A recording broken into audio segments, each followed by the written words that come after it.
নমস্কার দর্শক বন্ধুরা, যে কোনো গণতান্ত্রিক দেশে সাধারণ নির্বাচন খুবই গুরুত্বপূর্ণ। আর সাধারণ নির্বাচনের জন্য গুরুত্বপূর্ণ হচ্ছে ভোটদাতার তালিকা। আজকের এই অনুষ্ঠানে আমরা কথা বলবো ভোটদাতার তালিকার বিশেষ সারাংশ পুনরীক্ষণ বা special summary revision for electoral Rolle's 2024 নিয়ে। এই অনুষ্ঠানে আজকে আমরা অত্যন্ত আনন্দিত, প্রথমবারের মতো আমাদের সঙ্গে রয়েছেন দূরদর্শন স্টুডিওতে শ্রী পুনীত আগরওয়াল, মুখ্য নির্বাচনী আধিকারিক, Tripura. Sir welcome to Doordarshan. Sir सबसे पहले हमें ये बताइए, ये जो स्पेशल समरी रिवीजन 2024 ये है क्या? स्पेशल समरी रिवीजन 2024 ये प्रक्रिया आरंभ हुई है 1 नवंबर 2024 से।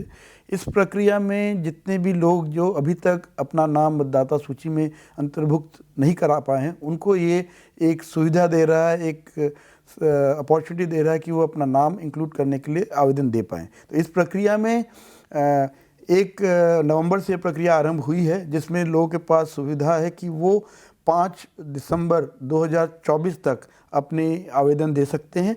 उसके बाद क्लेम्स एंड ऑब्जेक्शंस को देखते हुए हियरिंग करके उनकी जो आवेदन है उनके ऊपर निर्णय लिया जाएगा और 26 दिसंबर 2024 तक 23 तक वो डिसीजन ले लिया जाएगा। उसके हिसाब से 5 जनवरी 2024 को मेन जो इलेक्टोरल रोल होगा वो फाइनली पब्लिकेशन उसका किया जाएगा। अच्छा सर, आप मतदाताओं की पंजीकरण की बात कर रहे थे, तो पहले ये जान ले कि जो मतदाता या कोई आम नागरिक चाहे कि उसका नाम पंजीकरण कराएं, तो उसमें क्या क्या शर्त उसको जो फुलफिल करना होता है?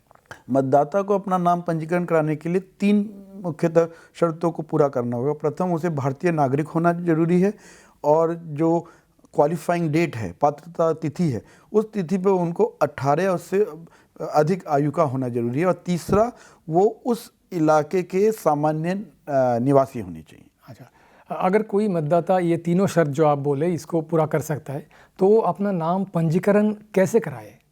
उसको पंजीकरण कराने के लिए हमने जो पोलिंग स्टेशन है जहाँ पे उस इलाके का पोलिंग होगा, उसको हमने डेजिग्नेटेड लोकेशन चिन्हित किया। वहाँ पे एक डेजिग्नेटेड ऑफिसर बैठे हैं जो वर्किंग आवर्स में 10 से 5 में कोई भी आवेदन पत्र लेने के लिए प्रस्तुत हैं। इसके अलावा जो ERO इलेक्टोरल रजिस्ट्रेशन ऑफिसर जो SDM होते हैं और असिस्टेंट इलेक्टोरल रजिस्ट्रेशन ऑफिसर, उनके ऑफिस में भी आवेदन पत्र जमा किए जा सकते हैं। इसके अलावा ऑनलाइन सुविधा भी अवेलेबल है, जिसमें वेबसाइट के थ्रू या वोटर हेल्पलाइन मोबाइल ऐप के थ्रू भी लोग पंजीकरण के लिए अपना आवेदन दे सकते हैं। अच्छा सर, हमारे जो दिव्यांग व्यक्ति हैं उनके लिए कोई खास प्रावधान या सुविधा आप रखे हैं? हमारे जो BLO हैं, बूथ लेवल ऑफिसर्स, जो हर पोलिंग स्टेशन के जितने भी मतदाता हैं उनके साथ एक कांटेक्ट रखते हैं। वो घर घर जाके देखते हैं कि कौन लोग अभी 18 वर्ष पूरा कर चुके हैं लेकिन उनका इलेक्टोरल रोल में नाम नहीं है। तो वो ऐसे जो दिव्यांग लोग हैं उनके घरों पे जाके उनके पंजीकरण के लिए विशेष व्यवस्था ले सकते हैं। इसके अलावा वोटर हेल्पलाइन के अलावा जो दिव्यांग लोग हैं उसके लिए एक अलग एप्लीकेशन इलेक्शन कमीशन ने डेवलप किया है, जिसे सक्षम कहते हैं। उस सक्षम ऐप के द्वारा वो अपना पंजीकरण के लिए आवेदन दे सकते हैं, जिसके द्वारा पंजीकरण के साथ साथ ये इलेक्टोरल रोल में भी चिन्हित हो जाएगा कि वो एक फिजिकली डिसेबल्ड PWD दिव्यांग हैं, जिसकी वजह से जब उनको अपना मत देने की आवश्यकता आएगी किसी भी चुनाव में, उस समय इलेक्शन कमीशन ने विशेष प्रावधान किए हैं कि उनको विशेष सुविधाएं दी गई हैं ताकि वो अपना मतदान दे पाएँ। तो वो सब भी उनको स्वतः ही अवेलेबल हो जाएंगी।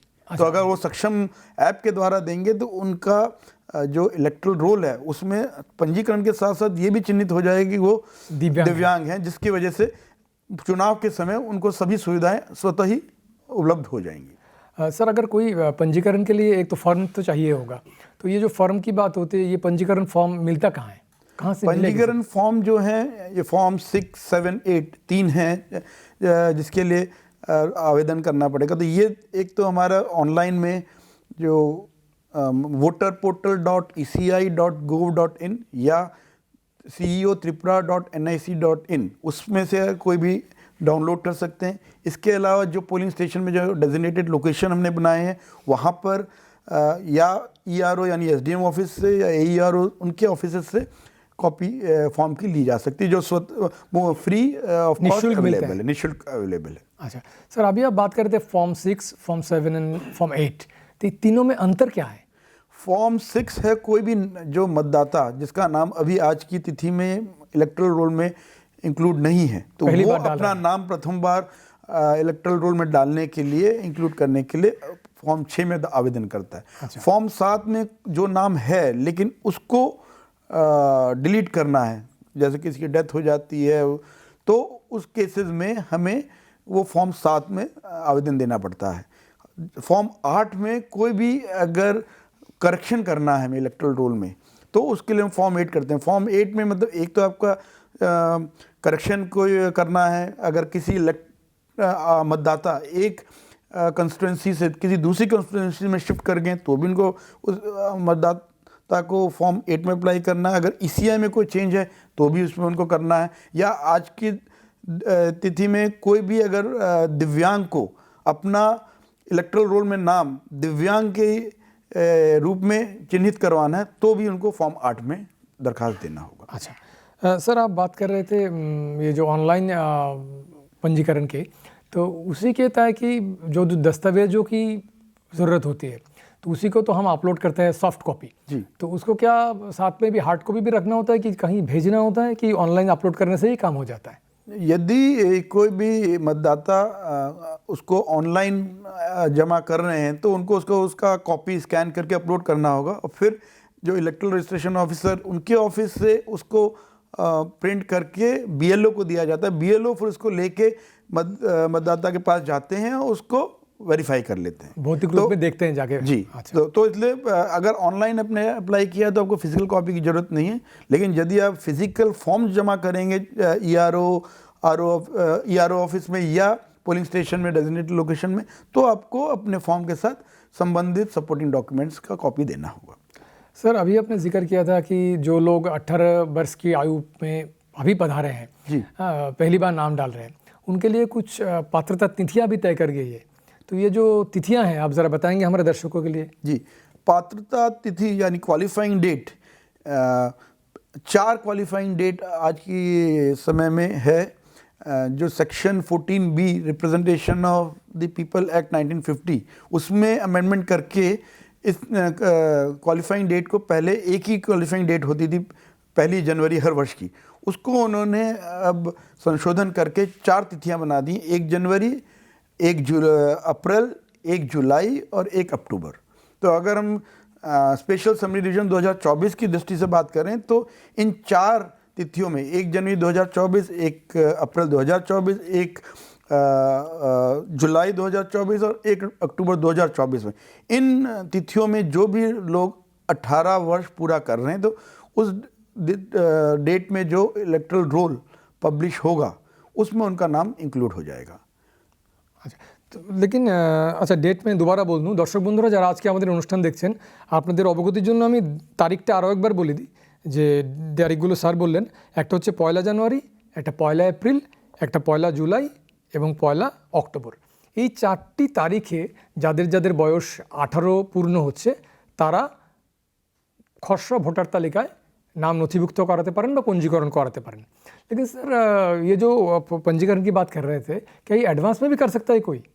जी, ये जो 4 तिथियां दी गई हैं उसका उद्देश्य ये है कि जब हम 5 जनवरी 2024 को प्रथम बार फाइनल पब्लिकेशन करेंगे, उस तिथि में जो लोग 18 वर्ष पूरा कर चुके होंगे उनके नाम आपको फाइनल पब्लिकेशन में दिखेंगे, वो वोट डाल सकेंगे। हाँ, और हाँ मतलब उनका इलेक्टोरल रोल में नाम आएगा। हाँ। उसके बाद 1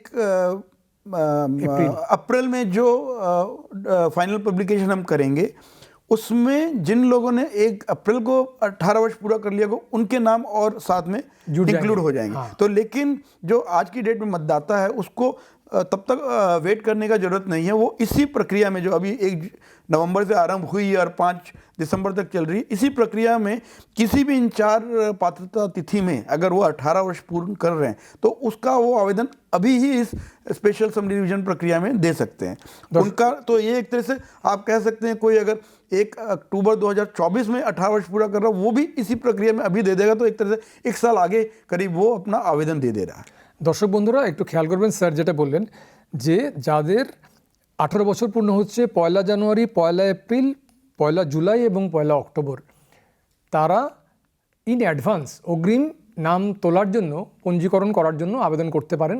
এবং যেটা এক্ষুনি চলছে, যে স্পেশাল সামারি রিভিশন, বিশেষ সারাংশ পুনরীক্ষণ যেটা চলছে, তার মধ্যে আপনারা নাম তুলে রাখতে পারেন। এবার যখন ভোট গ্রহণ হবে, সেটা জানুয়ারি মাসে যখন আপডেটেড লিস্ট বেরোবে, তখন যাদের জানুয়ারিতে 18 বছর হচ্ছে তাদের নাম থাকবে, বাকিদের নাম অটোমেটিক্যালি পরবর্তীকালে এপ্রিল বা জুলাই বা অক্টোবরে এই তালিকাতে যুক্ত হয়ে যাবে। এটা একটা বিশেষ সুবিধে। Sir, thank you for sharing this with our audience.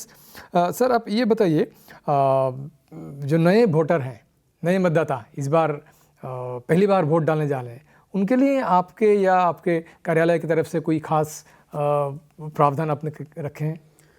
जो प्रथम बार वोट डालने के लिए एलिजिबल हो रहे हैं, यानी 18 वर्ष अभी इस साल पूर्ण कर रहे हैं, उनको हम लोगों ने पहले से ही चुनाव प्रक्रिया का क्या महत्व है उस बारे में अवगत कराने के लिए स्कूल कॉलेज लेवल में, जहाँ से वो 18 वर्ष पूर्ण कर रहे हैं, उसमें हम लोगों ने इलेक्टरल लिटरेसी क्लब बना के उनको उस प्रक्रिया के बारे में बताया है। और जो भी अब 18 वर्ष पूर्ण करके जनवरी में जैसे फाइनल पब्लिकेशन लिस्ट में नाम आता है, तो हम लोग 25 जनवरी हर साल नेशनल वोटर डे मनाते हैं। उस दिन ऐसे सभी नए वोटर्स को हम लोग एक प्रोत्साहन के लिए उनको स्वागत करते हैं, प्रोत्साहन देते हैं। हाँ, और उनको बताया जाता है कैसे वो अब 18 वर्ष पूर्ण होने पे, एक एडल्ट बनने पर देश की उन्नयन प्रक्रिया में भी वो अपना योगदान देने के लिए सक्षम हो गए। Sort of freshers welcome. जी जी जी। अच्छा सर, आप ये जो फॉर्म 6 के बारे में बात कर रहे थे कि हाल ही में जो नए फॉर्म 6 लागू किए गए हैं, तो उनमें कोई महत्वपूर्ण बदलाव या प्रावधान रखा गया है जो पहले नहीं था?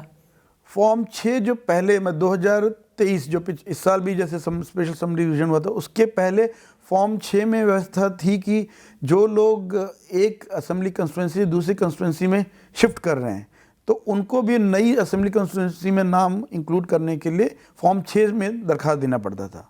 लेकिन इस बार से, मतलब पिछली बार से, 2023 वर्ष से उसको बंद कर दिया गया है। इसलिए अब फॉर्म 6 मुख्यतः कोई भी नया नाम अगर अंतर्भुक्त करना है तो उसके लिए फॉर्म 6 के लिए आवेदन करना पड़ेगा।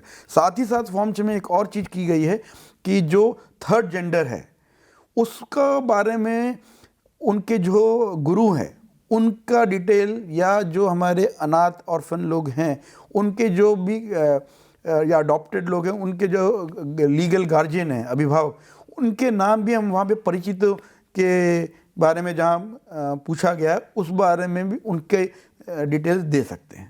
দর্শক বন্ধুরা একটু খেয়াল করবেন, স্যার যেটা বললেন যে এবার ফর্ম 6-এ 6 নম্বর ফর্মে যেটা হয় সেটা হচ্ছে যারা তৃতীয় লিঙ্গের রয়েছেন তাদের ক্ষেত্রে তাদের গুরুর নাম, এবং অনাথ যারা রয়েছে বা যাদের দত্তক নেওয়া হয়েছে তাদেরও তাদের আইনি অভিভাবকদের নামটা দেওয়ার একটা সুবিধে রাখা হয়েছে। सर, ये तो हो गया पंजीकरण की बात है। अब किसी को कैसे पता चले कि वो पंजीकरण किया जो था उसका नाम आखिर में मतदाता सूची में आया कि नहीं, वो कैसे पता करें? ये जो हम आवेदन पत्र फॉर्म लेते हैं उसमें हर मतदाता से हम, अगर उनके पास मोबाइल नंबर है तो मोबाइल नंबर लेते हैं, और जब उस पर निर्णय हो जाता है उनके आवेदन पे, और अगर तो उसका निर्णय को हम उसके मोबाइल पे भी एक SMS के द्वारा बताते हैं कि उनका नाम इंक्लूड हो गया कि नहीं। इसके अलावा ड्राफ्ट पब्लिकेशन जब होता है, ड्राफ्ट के बाद फाइनल पब्लिकेशन जब होता है, तो वो हमारी जो इलेक्शन कमीशन ऑफ इंडिया की वेबसाइट है या CEO त्रिपुरा की जो वेबसाइट है जो हमने पहले बताई थी, उन पे आप जाके देख सकते हैं कि वो इलेक्टोरल रोल में उनका नाम इंक्लूड हो गया है कि नहीं। अच्छा, मान लीजिए जो प्रविष्टियाँ की गई है उसमें अगर किसी को कोई त्रुटि नज़र आए तो उसको मतलब कैसे संशोधन कर सकते हैं? एक तो जब कभी इलेक्टोरल रजिस्ट्रेशन ऑफ ERO आवेदन पत्र पर जब कोई अगर निर्णय लेते हैं, जो हियरिंग में अगर किसी भी मतदाता को लगता है कि उनको अपील में जाना है, तो जो नेक्स्ट लेवल है डिस्ट्रिक्ट इलेक्शन ऑफिसर यानी DM, उनके पास दरख्वास्त दे सकते हैं कि वो अपनी बात दोबारा उनके सामने रख सकते हैं। इसके अलावा हमारा इलेक्शन का एक हेल्पलाइन 1950, उसमें वो किसी भी बात को सामने रख सकते हैं। और एक चीज़ हमें ये भी समझने की बात है, जो हम लोग स्पेशल समरी रिवीजन अभी कर रहे हैं उसमें तो हम आवेदन ले ही रहे हैं, लेकिन अगर किसी कारण से किसी को वो इस प्रक्रिया में शामिल नहीं हो पाते हैं, वो इस समय आवेदन नहीं दे पाते हैं, या उनको लगता है कोई बात अभी भी अधूरी रह गई, उन्होंने इंफॉर्मेशन सही से सबमिट नहीं किया जिसकी वजह से उनका रिजेक्ट हो गया। तो ये एक कंटिन्यूस अपडेशन प्रोसेस है, जो हम लोग नेम इंक्लूजन की प्रोसेस है, वो कंटिन्यूस बेसिस पे चलती रहती है, साल भर चलता रहता है। साल भर चलता रहता है। तो इसलिए उसके बाद भी कोई अगर मतदाता अगर गलती से या तो उनका नाम इंक्लूड नहीं हो पाया या वो इस प्रक्रिया में पहले आवेदन देने से वंचित रह गए, तो भी उनके पास ये व्यवस्था है कि वो उसके बाद भी आवेदन दे पाएँ। तो इसलिए कोई भी अगर मतदाता, जो 3 हमने कंडीशन बताई थी कि वो देश का नागरिक हो, 18 वर्ष से ऊपर का हो और उस इलाके का सामान्य निवासी हो, तो अगर वो इनको पूर्ण कर रहा है तो कोई कारण नहीं कि उसका নাম অন্তর্ভুক্ত না কিয়া যায়, कोई छूटेगा नहीं। कोई ছুটেগা নেই। আর দর্শক বন্ধুরা একটু মনে রাখবেন, স্যার যেটা বললেন যে কোনো কারণে যদি এই নিরীক্ষণ প্রক্রিয়ার মধ্যেও নাম নথিভুক্ত না করতে পারেন, তাহলে স্যার যেটা বললেন এই প্রক্রিয়াটা গোটা বছর ধরে চলতে থাকে, যে কোনো সময় প্রয়োজনীয় পদ্ধতি অনুসরণ করে नाम नथिभुक्त करा जेते पारे। सर मैं ये पूछ रहा था कि जो भी प्रविष्टियाँ की गई हो उसमें अगर कोई स्पेसिफिकली किसी ने गलती से कुछ नज़र आए कि गलत हो गया या उसको सुधारा कैसे जा सकता है?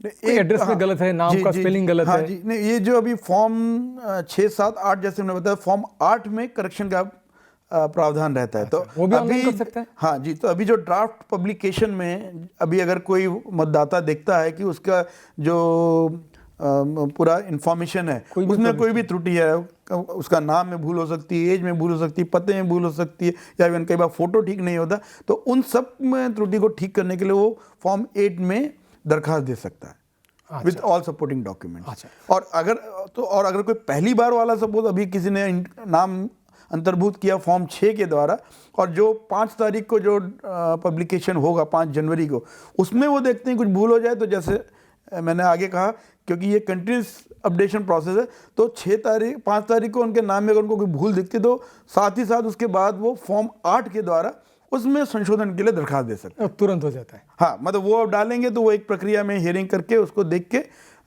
वो अगला जब पब्लिकेशन होगा उसमें वो ठीक हो जाएगा। सर ये जो दावे एवं आपत्तियाँ हो भी सकता है किसी के पास, तो उसको कब तक आप ले सकते हैं, मतलब ये समय सीमा क्या है? ये 5 दिसंबर 2023 तक कोई भी नया आवेदन देना हो या किसी आवेदन पर किसी को आपत्ति देनी हो, उसके लिए 5 दिसंबर 2023 की तिथि निर्धारित की गई है। और इसके निष्पत्ति के लिए आपने क्या समय सीमा निर्धारित किया? उसके बाद फिर 5 से हियरिंग करके उन पे 26 दिसंबर 2023 तक उसको डिस्पोज किया जाएगा। দর্শক বন্ধুরা একটু খেয়াল করবেন, স্যার যেটা বলেছেন যে কারো কোনো দাবি বা আপত্তি যদি থাকে খসড়া ভোটার তালিকা সংক্রান্ত কোনো ব্যাপারে, তাহলে 5ই ডিসেম্বর 2023-এর মধ্যে সেটা পেশ করা যেতে পারে এবং সেটা নিষ্পত্তি করা হবে 26শে ডিসেম্বরের মধ্যে। এইটা আপনারা, এই দুটো তারিখ একটু আপনারা খেয়াল রাখবেন। सर दावे आपत्तियाँ अगर निष्पत्ति हो जाए उसके बाद जो अंतिम आपका जो सूची प्रकाशित होती है वो कब कर रहे हैं? फाइनल पब्लिकेशन इलेक्टोरल रोल होगा 5 जनवरी 2024, जो पात्रता तिथि 1 जनवरी 2024 के हिसाब से होगी। इसके अलावा जो हमारी अगली पात्रता तिथि है 1 अप्रैल 2024, उस समय जो और लोग जिन्होंने एडवांस में अपना आवेदन दिया है और वो उस तिथि के आगे अपना 18 वर्ष पूर्ण कर रहे हैं, तो उनके नाम भी इलेक्टोरल रोल में ऐड हो जाएंगे, स्वतः ही जुड़ जाएंगे। स्वतः ही जुड़ जाएंगे, फिर उनको दोबारा आवेदन देना नहीं पड़ेगा। अच्छा सर, ये जो फाइनल सूची है इसको हम कहाँ देख सकते हैं? इसको देखने के लिए जो हमारा इलेक्टोरल रोल है वो आपको मिलेगा इलेक्शन कमीशन ऑफ इंडिया की वेबसाइट और CEO त्रिपुरा वेबसाइट पे। जैसे हमने बताया था, जो ceotripura.nic.in उस पर आप देख सकते हैं। इसके अलावा ऐप भी है, वोटर हेल्पलाइन ऐप, वो कोई भी मतदाता अपने मोबाइल में एंड्रॉयड या iOS उसमें डाउनलोड कर सकते हैं, और उसमें वो अपना, अगर उनके पास एपिक नंबर है या पोलिंग स्टेशन उनको पता है कहाँ पे उनका नाम इंक्लूड हुआ, उससे वो चेक कर सकते हैं। और BLO के साथ भी उपलब्ध है? और इसके अलावा BLO जो है उनके से तो उनको पता लग ही जाएगा। BLO तो पूरा उनके पास जो फाइनल पब्लिकेशन और इलेक्टोरल रोल की एक कॉपी उनके पास भी रहती, तो वो भी लोगों से भी जुड़े रहते हैं, तो उनसे भी पता किया जा सकता है। আপনারা আপনাদের যে ফাইনাল যে লিস্টটা পাবলিশ করা হবে সেটা অ্যাপেও ডাউনলোড করতে পারেন, ওদের ইলেকশন কমিশনের ওয়েবসাইটেও দেখতে পারেন, অথবা স্থানীয় যে BLO রয়েছেন তার কাছেও এই ফাইনাল লিস্ট থাকে, সেখানেও আপনারা দেখে নিতে পারেন আপনাদের नाम রয়েছে কিনা। सर एक चीज़ और पूछना था, बहुत लोगों में ये एक दुविधा रहती है कि पंजीकरण के लिए आधार नंबर चाहिए कि नहीं, तो इसके बारे में आप थोड़ा प्रकाश डालेंगे।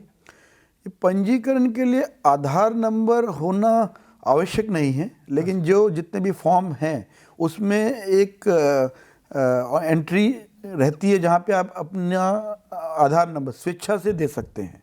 लेकिन अगर कोई भी मतदाता अगर अपना आधार नंबर नहीं देता है, उसकी वजह से उसको इलेक्टोरल रोल में नाम इंक्लूड करने से वंचित नहीं रखा जाएगा। तो ये लेकिन आधार नंबर देने से काफ़ी और चीज़ों में सुविधा हो जाती, तो लोग से हम लोग का आवेदन रहता है कि वो अगर स्वेच्छा से इसको दें तो अच्छा है, लेकिन ना देने से भी उनका जो मतदाता का अधिकार है, मतदान देने का अधिकार, उस पर कोई फ़र्क नहीं पड़ेगा। अच्छा सर, ये जो हमारा वो स्पेशल समर रिवीजन चल रहा है, तो इसके बारे में आम आदमी जो है, आम नागरिक देश के, उनको जानकारी देने के लिए खासतौर पे इस राज्य में जो आपका राज्य निर्वाचन कार्यालय है, आप इसके तरफ से कोई खास अभियान या कार्यक्रम आप कर रहे हो? ये स्पेशल समरी रिवीजन के बारे में हम लोगों ने काफ़ी विस्तृत तरीके से प्रिंट मीडिया और इलेक्ट्रॉनिक मीडिया के द्वारा लोगों से कांटेक्ट बनाने की कोशिश की है। उनको इसका प्रक्रिया के बारे में, इसके में वो कैसे भाग ले सकते हैं, उसके बारे में उनको अवगत कराने के लिए कई लेवल पे ये किया गया है। एसडीएम, डीएम अपने स्तर पे इसको कर रहे हैं और राज्य स्तर पे हम लोग सीईओ ऑफिस से ये कर रहे हैं। और इसके अलावा जो कॉलेजेस हैं जहाँ से हम लोग को नए 18 वर्ष के लोग एज अ मतदाता मिलेंगे, वहाँ पे हम लोगों ने इलेक्ट्रल लिटरेसी क्लब बनाए हुए हैं, जिनके हम लोग साथ जुड़े रहते हैं, उनको इसके बारे में, इसके लाभ के बारे में बताते हैं। और इसके अलावा एक campaign dates, 4 special campaign dates हम लोगों ने चिन्हित की हैं, 4 और 5 नवंबर और 18 और 19 नवंबर, जब कि BLO स्पेशली सभी अपने इलाके में जो नए मतदाता हैं उनकी से संपर्क बनाएंगे, उनको कोशिश करेंगे कि वो आगे बढ़कर आएँ और अपना नाम इंक्लूड कराएं। अभी जो दुर्गा पूजा गई है, उस समय भी जो पंडाल थे, उनमें भी बाहर हमने फ्लैक्स के द्वारा, बैनर्स के द्वारा इस समरी रिवीजन प्रक्रिया के बारे में लोगों को अवगत कराया है। सर, और ये प्रक्रिया इसलिए जारी रहेगी। सर, ये जब स्पेशल कैंप्स के बारे में बात कर रहे थे, इसमें क्या ये प्रावधान भी है कि कोई नया जो बंदा चाहे कि अपना पंजीकरण कराए, वो आके कर सकता है दस्तावेजों के साथ? जी, मतलब ये स्पेशल कैंपेन डेट जो आपका समरी रिवीजन प्रोसेस 1 नवंबर से आरंभ हुआ, वो उसी का ही एक एक्सटेंशन है। अच्छा। जैसे ये हम लोग special summary revision normal working day में कर रहे हैं, 10 से 5 कोई भी जो वर्किंग डे में उसमें है, रविवार या कोई भी गवर्नमेंट हॉलीडे उसमें नहीं है। लेकिन हमने स्पेशल कैंपेन डेट्स में मुख्यतः शनिवार और रविवार, 2 शनिवार और 2 रविवार रखे हैं, ताकि कुछ लोग किसी कारणवश अगर वर्किंग डे में नहीं जा पा रहे हैं तो इन दिनों में वो सुविधा का लाभ ले सकते हैं और अपना आवेदन जमा कर सकते हैं। अच्छा, तो ये कार्यक्रम इसी तरह से चल रहा है और ये चलता रहेगा भी? जी। अच्छा सर, आपने जो अभी बात की कि जो क्लब्स आपने बनाए हैं कि कॉलेजों में, तो इसमें क्या आप चाहते हैं कि जो नए लोग हैं वो थोड़ा और जागरूक हो हमारे गणतंत्र के बारे में या आपका मतदान के बारे में, थोड़ा और जागरूकता फैलाई जाए उनमें? जी, एक्चुअली जो नए वोटर बन रहे हैं, जो 18 वर्ष पूर्ण कर रहे हैं, उनको हम ये अगर समझाने में सफल हो जाते हैं कि आप अपना वोट देके इस देश की उन्नयन प्रक्रिया में अपना भी एक योगदान दे रहे हैं, कीमती वोट देके, अगर ये उनको रियलाइजेशन आ जाए तो उससे हमें लगता है कि वो लोग आगे बढ़ के इस प्रक्रिया में भाग लेंगे। सर, अभी आपने जो बताया कि आपने वो कॉलेजेस जो है, महाविद्यालय, उनमें आप इलेक्टोरल क्लब्स भी बना रहे हो, तो इसका उद्देश्य क्या है कि नए जो वोटर हैं, नए लोग आ रहे हैं, उनको थोड़ा और शामिल करें अपने जो ये गणतंत्र हमारा है भारत के, इसमें थोड़ा वो आके शामिल हो, उसको थोड़ा और प्रोत्साहन दे, उनको समझाए कि आपका वोट कितना कीमती है, आप आओ आगे, ऐसा कुछ? जी, जो देखा गया है कि इलेक्टोरल रोल में अभी भी एक बड़ी संख्या में जो नए वोटर 18 वर्ष पूर्ण कर रहे हैं वो अभी भी इस इलेक्टरल रोल में इंक्लूड होने से वंचित रह जा रहा है। तो उसको ध्यान में रखते हुए जो हमने इलेक्टोरल लिटरेसी क्लब कॉलेजेस में खोले हैं, उसमें उद्देश्य यही है कि जो लोग वहाँ से 18 वर्ष पूर्ण कर रहे हैं उनमें शुरू से ये भाव हो कि 18 वर्ष पूर्ण करते ही एडल्ट होते वो भी इस निर्वाचन प्रक्रिया में सम्मिलित हों और उनका वोट देश की यूनियन में लाभ करेगा, सहायता करेगा। उस दृष्टि से वो खुद आगे बढ़कर अपना नाम इंक्लूजन के लिए आएँ। इस दृष्टि से हम लोगों ने ये प्रक्रिया आरंभ की है और इसका एक अच्छा रिजल्ट भी आ रहा है और हम आशा करते हैं कि इसी को आगे चला के हमारे जितने भी लोग आज 18 वर्ष नया भी पूर्ण करेंगे वो अपने आप को इस स्पेशल समरी रिवीजन प्रक्रिया में आवेदन दे के अपने आप को मतदाता सूची में इंक्लूड करा लेंगे। And they will be included in the mainstream of Indian democracy. Yes, yes. Sir, we are almost at the end of the program. अंत में अगर क्या आप चुनाव से जुड़े किसी खास या महत्वपूर्ण मुद्दे के बारे में थोड़ा कोई और प्रकाश डालना चाहते हैं हमारे दर्शकों के लिए? नहीं, जैसे हमने बताया निर्वाचन प्रक्रिया किसी भी देश में उनके जो मतदाता हैं, उनके जो लोग हैं, उनको देश की डेवलपमेंट प्रोसेस में भाग लेने का एक महत्वपूर्ण जरिया है। ऐसे में जो लोग अभी तक अपना नाम मतदाता सूची में नहीं इंक्लूड करा पाए हैं उन सबको हमारी तरफ से प्रयास है कि वो लोग अपना नाम इसमें इंक्लूड कराएं और वो समझें अपने दायित्व को, देश के प्रति उनका जो दायित्व है वो अपना नाम मतदाता सूची में अंतर्भुक्त करा के और अपना चुनाव प्रक्रिया में वोट दे के वो इसमें अपना एक महत्वपूर्ण योगदान देंगे। ये अगर एहसास सभी में हम जगा पाएँ, यही हमारी सबसे बड़ा प्रयास है और हम लोग इसके लिए इलेक्टरल रोल को समय समय पर उसमें अपडेट करते रहते हैं और जो हमने देखा है कि कई बार जो मतदाता हैं उनको लगता है कि अगर उनको मतदान देने में समय लग रहा है तो हम लोगों ने उसके लिए इस बार एक मतदाता सूची का रैशनलाइजेशन, पोलिंग स्टेशन का रैशनलाइजेशन का प्रक्रिया भी हाथ में लिया है, जिसके द्वारा हर मतदाता अपने घर के 1 से 2 किलोमीटर के भीतर उनको पोलिंग स्टेशन में मतदान देने की सुविधा उपलब्ध हो जाएगी। सर, फिर से आपका शुक्रिया अदा करते हैं, आभार प्रकट करते हैं कि आप आए और इतने विस्तार से हमें ये जो स्पेशल समरी रिवीजन 2024 इसके बारे में बताया, समझाया। उम्मीद है कि लोगों को भी अच्छा लगा होगा। फिर से एक बार हार्दिक धन्यवाद सर। প্রিয় দর্শক শ্রোতা বন্ধুরা, এতক্ষণ আমরা কথা বললাম special summary revision for electoral role 2024 নিয়ে। আমাদের সঙ্গে এ বিষয়ে বিস্তারিত আলোচনা করলেন এ রাজ্যের মুখ্য নির্বাচনী আধিকারিক Shri Punit Agarwal. Agarwal sir, thank you very much. দর্শক বন্ধুরা যারা এতক্ষণ আমাদের সঙ্গে ছিলেন, আপনাদের সবাইকে ধন্যবাদ। আপনাদের ভোট মূল্যবান ভোট, আপনাদের ভোট আমাদের ভারতবর্ষকে গণতন্ত্রের পথে এগিয়ে নিয়ে যেতে। ভালো থাকবেন সবাই, আবার দেখা হবে পরবর্তী অনুষ্ঠানে। নমস্কার।